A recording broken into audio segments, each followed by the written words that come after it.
Aujourd'hui, j'ai l'honneur de recevoir une personne qui a étudié à l'université en psychologie, qui est conférencière, auteure de 3 livres et très active sur les réseaux sociaux.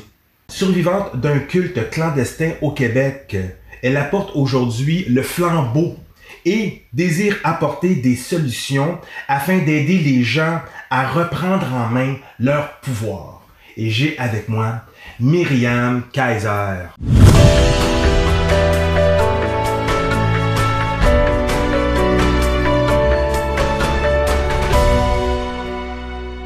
Bonjour Myriam. Bonjour. Écoute Myriam, je me rappelle, on s'est rencontrés il y a quelques semaines dans une manifestation à Montréal et tu es venue vers moi parce que tu avais quelque chose à dire. Oui. Alors, merci beaucoup de m'avoir reçu. Et aujourd'hui, je vais faire mon possible pour pouvoir passer votre message. À l'âge de 2 ans, tu as été captive dans une secte clandestine au Québec. Ce cauchemar a duré près de 20 ans. Tu as tenté de t'évader à 3 reprises. Où tu as trouvé la force de vouloir t'évader comme ça? C'est sûr qu'à l'intérieur de moi, il y a quelque chose, je pense, qui tient de ma personnalité, de ce qui est vraiment à moi.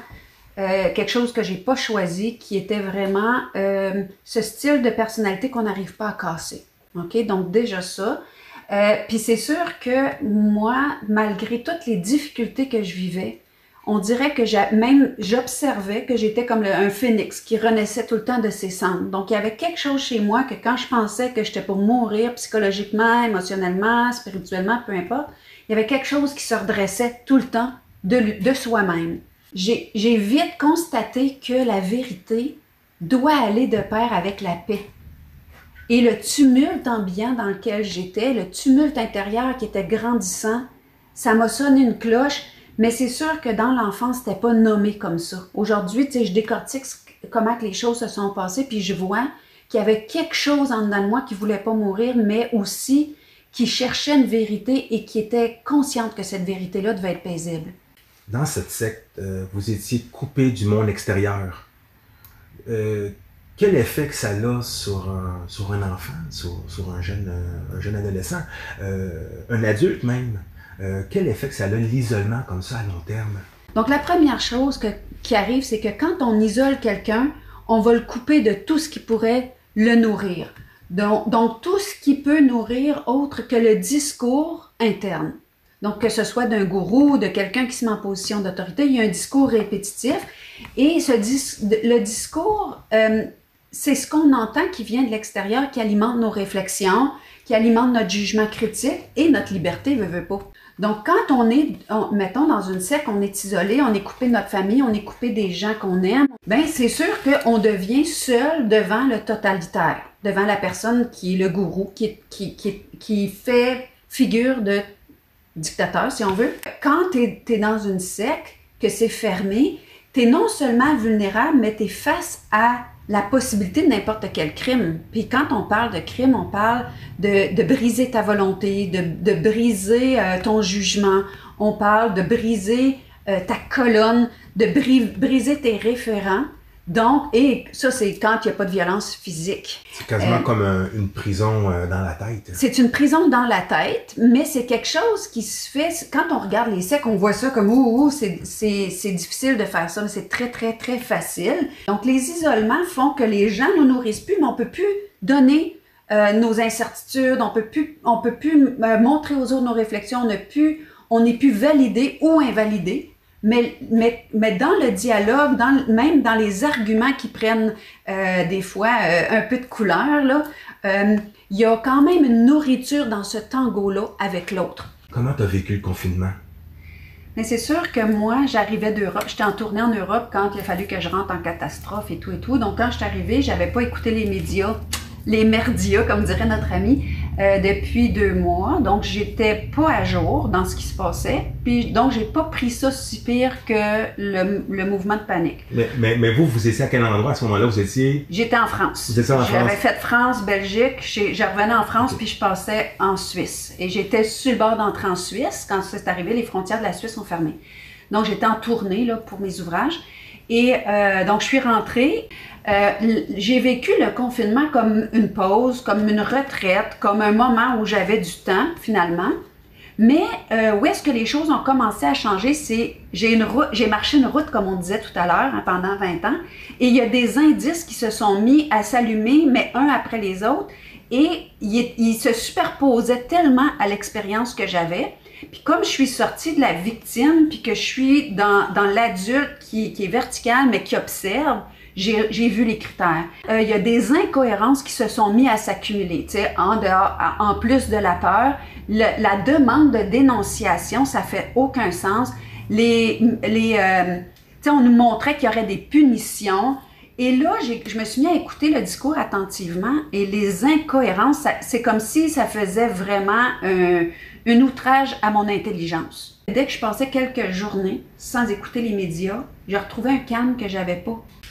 Myriam, tu as étudié en psychologie, tu es conférencière et en plus auteur de 3 livres. Peux-tu me parler un peu de la métamorphose de la femme qui a été captive pendant 20 ans et cette femme forte que tu es qui aujourd'hui qui porte le flambeau de toutes les personnes qui vivent un peu la même chose que toi? Oui, absolument. En fait, je dirais que ce qui s'est effrité en moi, c'est la peur. Ça, c'est la base. Donc, je refuse de regarder un autre être humain comme si j'étais de moins que rien. Ça, c'est déjà la première chose. L'autre chose, c'est que je refuse des ultimatums sans logique.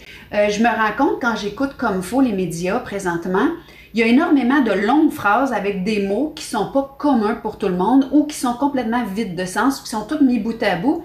Et ce que ça fait, c'est que ça l'aliène les gens qui écoutent ça. Je trouve présentement qu'on est branché sur beaucoup d'ultimatums, mais très peu sur l'émotion. Tu sais, on parle pas des gens qui se suicident, on parle pas des gens qui sont en détresse, donc on a coupé l'émotionnel. Et pour moi, j'ai choisi dans ma vie, dans mon processus de reprendre mon pouvoir, de rester dans mon émotionnel quand je suis en contact avec quelqu'un d'autre, parce que c'est ce qui nous garde humains. Tu as donné beaucoup d'entrevues aux médias, à des médias de masse, à Denis Lévesque, à Radio-Canada. Quel est le rôle des médias, à ton avis? Et est-ce que tu crois qu'ils font le rôle qu'ils ont actuellement? Bien, c'est sûr que le rôle des médias avec tous les journalistes, c'est de recevoir la nouvelle et de la critiquer et d'avoir des opinions. Là, ce qu'on voit présentement, c'est que ces gens-là, sont les premiers qui ont eu le cerveau lavé parce qu'ils font... Les journalistes qui étaient très critiques, puis on le voyait dans le gouvernement qu'on avait, tu sais, puis encore, tous ceux qui sont dans l'opposition, il y avait ces débats-là. Là, il n'y a plus ça. Il n'y a plus d'échange. Il n'y a plus d'échange, il n'y a plus rien de ça. Tout le monde, c'est mainstream, hein? Ça s'en va tout dans le même courant. Et quand tu me demandes c'est quoi le rôle des médias, leur rôle, c'est de critiquer, de changer de position, de changer de vue pour regarder les choses de tous les angles possibles. Donc, on a tué l'économie, donc les entreprises vont pas payer pour faire de la publicité, ils savent pas s'ils vont survivre, donc ils mettront pas des millions à la télé pour qu'on les voit. Donc, il reste quoi qui va payer les médias? Il reste le gouvernement, parce que les autres, comme il n'y a plus d'argent dans les banques, ben ils le créent, donc dépenser quand il n'y a rien en arrière, ça dérange pas. Donc, ils donnent des millions aux médias, mais sont le seul financier du média. Et ça prend énormément de couilles, on va le dire, pour un média de dire « je prends pas ton argent puis je continue à faire ce que je fais » parce que comment il va payer ça? Donc, ils sont comme pris au piège là-dedans. Il n'y a plus personne d'autre que les gouvernements qui prennent notre argent pour que leur discours passe. On le sait tous. Donc, moi, je dis aux gens qui nous écoutent « coupe le câble ». Et c'est pas juste un cri de ralliement, c'est pour garder ta paix intérieure, c'est pour te couper du discours inoptique, puis c'est ça.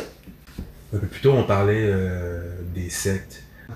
C'est quoi les critères d'une secte pour être membre d'une secte? C'est sûr qu'au début, on a un bon père de famille. Puis la personne est charismatique, il faut toujours se dire ça. Elle est intelligente, elle a une bonne idée. Puis souvent, il y a un problème social, puis là, je parle pas de la situation actuelle, je parle vraiment d'un secte. Il y a un problème social, puis nous autres, on a une solution. Puis là, ben, on va partager notre solution, puis on va chercher des gens qui vont adhérer à cette vision-là. Parce que on est beaucoup d'êtres humains, puis oui, on adhère à des visions qui font sens pour nous, surtout quand on est des gens en quête de sens. Donc, les gens en quête de sens sont très aptes à rentrer dans ces mouvements-là parce qu'on propose des solutions qui ont l'air sensées au départ. Et là, on se regroupe. Puis d'ailleurs, je parle des sectes. On peut projeter ça sur le gouvernement, mais on peut projeter ça sur tous les groupes, même d'opposition qui se créent. Donc, il faut rester attentif à comment un groupe se forme. Donc, le groupe se forme et on se rapproche les uns des autres parce qu'on sent que l'union fait la force. Donc, il y a une cohésion, il y a une affection, puis il y a même un échange de « je te vois, toi tu as cette force-là, moi j'ai cette force-là, on va mettre ça ensemble », donc ça va créer quelque chose de puissant, de solide. Plus le groupe grossit, bien plus faut le réglementer. OK? Parce qu'on veut que ça demeure fluide, donc on va mettre des règlements. OK? Et c'est là où les gens qui sont les plus forts intérieurement vont devenir en haut de la pyramide parce que c'est eux qui vont commencer à donner les instructions. Donc ça, c'est les premiers points. Puis là, ben, c'est sûr que quand on va voir des soulèvements, là, on va devenir assez intransigeant parce qu'on ne veut pas en plus gérer la critique. Et s'il y a trop de critiques, il y a trop de mouvements internes, c'est là qu'on isole les gens pour qu'on n'influence pas les uns les autres. OK? Après qu'on a muselé puis qu'on a coupé l'esprit critique, c'est qu'on va réclamer des punitions, des sanctions pour ceux qui sont divergents, parce qu'on a dit, pas de pourquoi, faites des actes de foi, fermez vos gueules, faites ce qu'on vous dit. Il y a des têtes qui pensent, vous autres, vous n'avez pas besoin de tête. Et on voit ça quand on prend un prisonnier ou qu'on interroge un suspect dans une cause. Ben, il est tout seul avec celui qui le matraque, puis qui le martèle, puis qui l'inoptise, puis qui pose les mêmes questions, puis on va même le couper. Donc, on va faire des pénuries d'alimentation, on va couper de beaucoup de choses, comme on va dire, allez pas dehors, parce que ça, je pense que ça peut venir, de pas aller dehors, de pas bouger. Donc, on va amener l'être à être très, très en dehors de ses zones de confort. Et là, on peut atteindre ces vulnérabilités au niveau de l'esprit. Puis les êtres humains, on a besoin du groupe pour se renforcer. Il y a la répétition hypnotique, comme on dit, qui est toujours là. Dans les sectes, moi, c'était toujours les mêmes cassettes qui jouaient. On était coupés de la télé, coupés de la radio. Toujours les mêmes discours. À un moment donné, comme on est en soif de nourriture intérieure, on gobe ce qui est là. On va jouer avec toutes les peurs viscérales de l'être. On va jouer avec les peurs de tout perdre. On va jouer avec la peur de la mort, d'être exclu. D'être exclu, c'est une peur très, très forte, les êtres humains. On est des animaux sociaux, on a besoin du groupe. On induit une terreur de survie à peu près tous les niveaux.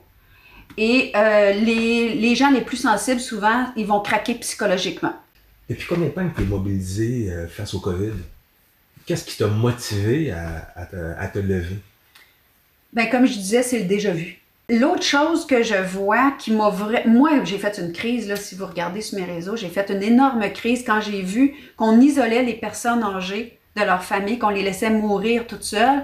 Donc, l'omerta des gens qui travaillent en soins, toute cette déshumanisation-là, tout le silence qu'on fait sur le monde scientifique qui se lève, qui ont des diplômes dans le domaine qui nous concerne, que les gouvernements n'ont pas.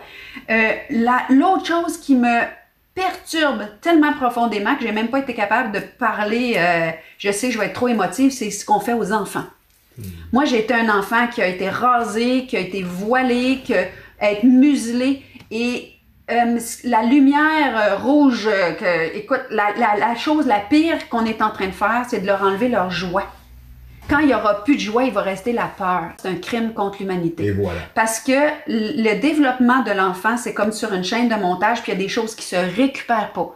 Et les petits ont la seule équilibre dans le processus d'évolution, c'est le contact, c'est de voir les visages. C'est de voir les visages. Un enfant lit sur le visage ce qui est bien, ce qui est mal, ce qui peut pas. Il n'y a pas les mots.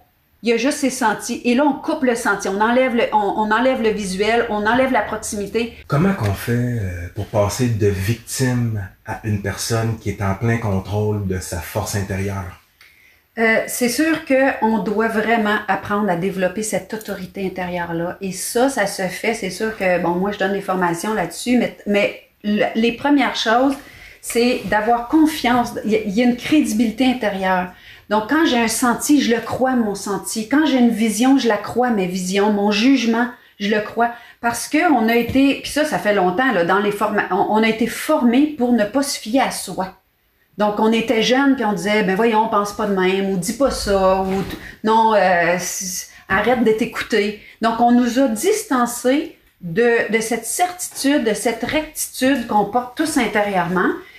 Et moi, je dis tout le temps, essaye de te souvenir de qui tu étais avant l'histoire, avant que tu sois instruit, formaté. Quand tu étais enfant, à quoi tu jouais? Est-ce que tu jouais au médecin ou est-ce que tu allais faire des muffins ou est-ce que toi, tu aimais ça, t'amuser avec les images ou vidéos? Peu importe, mais on a chacun... Tu sais, moi, je parlais, je posais des questions, je voulais des réponses. Dans mes valeurs, la quête de sens était là, mais je suis restée comme ça, je suis une verbomoteur. Donc, c'est quoi qui est toi, qui est ton essence, qui est ta couleur, et mets de l'emphase là-dessus. Et il y a beaucoup de gens présentement qui se demandent qu'est-ce qu'on va faire si on débarque du système. Ben, on va offrir nos dons, nos talents les uns aux autres. Au lieu d'aller à l'hôpital quand je suis malade, il y a des gens qui sont bons à soigner. Ils connaissent les huiles, ils connaissent les herbes, c'est beaucoup plus efficace, mais on va aller les uns vers les autres. Il y a des gens qui sont mieux nantis, c'est eux qui vont nous prêter pour notre hypothèque, puis on va les rembourser comme on fait à la banque. Mais on va s'aider les uns les autres, on va offrir nos dons, nos talents, mais pour ça, faut les reconnaître, faut retourner et faut croire dans ce qu'on porte, dans notre couleur spécifique. Alors, pour le mot de la fin, Myriam, qu'est-ce que tu pourrais dire de positif aux gens qui nous regardent? Bien, en fait, le message que je voudrais lancer, c'est un message d'espoir. Mes amis, on doit accepter que le monde actuellement change. On est en transformation. Ce qu'on est en train de vivre, c'est une opportunité invraisemblable. Donc, je vous propose de prendre de l'altitude, de regarder le grand plan, parce que c'est la plus belle chose qui pouvait nous arriver, de sortir de ce mensonge-là. Donc, on doit accepter d'écouter en soi, de s'écouter mutuellement, de s'ouvrir aux opinions des autres, aux informations. Et mes amis, là, je vais vous dire quelque chose que vous avez entendu, mais je suis vraiment sérieuse. Coupe le câble. Parce que ce qui est véhiculé par les médias mainstream, c'est la peur, la peur, la peur. Et plus vous allez dans la peur, ça aussi, vous l'avez entendu, plus vous allez perdre votre pouvoir. Donc, moi, je dis coupe le câble. Bientôt, je vais dire pitch ton sel. On va revenir au fixe, mes amis. Moi, j'ai envie de dire on va avoir un débat public. Moi, je pense que c'est une question de temps. Moi, j'appuie ce mouvement-là. Si on a besoin de moi, je suis là. Il faut avoir un débat public. On doit avoir des réponses. Puis si on n'a pas de s'ils sont pas capables de nous donner des réponses, il n'y a pas d'affaire là. Pas céder à aucune forme de violence. Celle qui est induite, celle qui est dans nos gestes, dans le verbal, dans la dénonciation, dans celle qui est intellectuelle, qui impose ses vues au lieu d'écouter, d'être en ouverture, celle qui refuse l'individualité de l'autre. La vérité, mes amis, est jamais violente. Seul le mensonge l'est. La vérité, elle est humble, c'est une résonance. Donc, quand vous m'entendez, ça parle à votre cœur, et si ça ne le fait pas, poubelle. Donc, je termine par cette phrase, mes amis. Notre salut va passer par la souveraineté et le souvenir de qui nous sommes. Hey Myriam, merci beaucoup pour ce beau message. Moi, en tout cas, ça m'a vraiment touché. J'espère que ça va toucher les Québécois, les Québécoises, et j'espère que ça va passer à travers le monde. Merci beaucoup encore. Et je voudrais rappeler à tout le monde qui a bien aimé le message de Myriam Kaiser, qu'elle a son YouTube, où est-ce qu'on peut aller voir ses vidéos. Alors, c'est sur YouTube, son nom c'est Porteur de flambeau. Et aussi, on peut la voir, elle a un site internet qui est porteurdeflambeau.com. Alors, j'espère que vous avez aimé cette capsule de point d'interrogation. Alors, mon nom est Yandel et je vous dis à la prochaine.